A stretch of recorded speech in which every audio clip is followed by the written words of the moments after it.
Hey guys, make sure you stay until the end. We'll explain about common mistake people make when replacing fuses and relays that can end up you spending quite a bit of money on diagnostics tools, parts that you may not need. Make sure you stay until the end.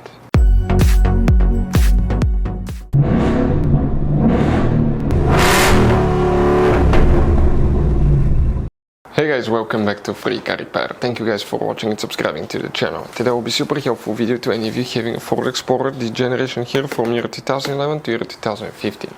If you need to find where the radiator fan, also known as cooling fan, fuses and relays are located on this Ford Explorer, that generation, we'll explain where you can find them. We'll put a link in the description of the video below where you can buy cheap parts and tools, that way you do not waste money and time. All that will be covered absolutely free for your convenience. Please make sure to stay until the end.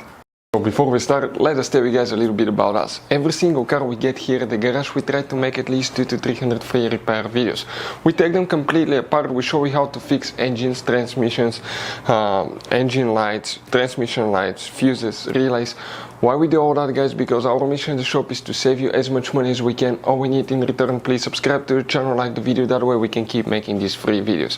By the way, check out our YouTube channels. We have, guys, more than 15,000 free repair videos that can save you thousands of dollars in future repairs. So let's go ahead and start on it now. So guys, the radiator fan, also known as cooling fan, fuses and relays, let's demonstrate where you can find those on this generation Ford Explorer. Specifically, we'll show on that Ford Explorer here.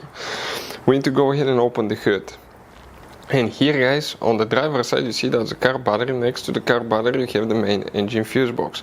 Press these two tabs, open that cover, and you're going to find a fuse box with a layout like this one here. Before we continue, let's explain quickly why it's always a good idea to test fuses and relays. So let me explain why it's super important, guys, to test fuses. Fuses, not often you can see if they're burnt or they're good. Sometimes they may seem perfectly fine, you think it's a good fuse, you put it back in, and you end up spending money and time on parts and problems that do not exist, guys, when all you had to do, test your fuse, find out it's bad, replace it, fix your problem. So we will have a video how to test a fuse, okay, different kinds of fuses, and how to test relays, guys. We're going to put the link in the description of the video below, specifically to that video. Please check it out. Here is what we need to check. Let's zoom in. The fuses and the relays for the radiator fan, also known as cooling fan. Multiple things will need to be checked. First, you need to check, guys, fuse 20. You may or may not have all of them. It really depends on the model, generation, engine that you have. But if you do, you will need to check. Some models may have 29, 30 and 31. Okay, these here will need to be checked. Now, some of those, ours were removed when we removed the fuse box, but 29, 30 and 31, these three fuses will need to be checked. Then you need to check, okay, relay number 14. Okay, if you have it, it will be right here, again, depending on the engine. Then you need to check relay 33, okay, and 35, okay, these ones. Now, if some models do not have those, guys, okay, what can be the cause for that? First, you should.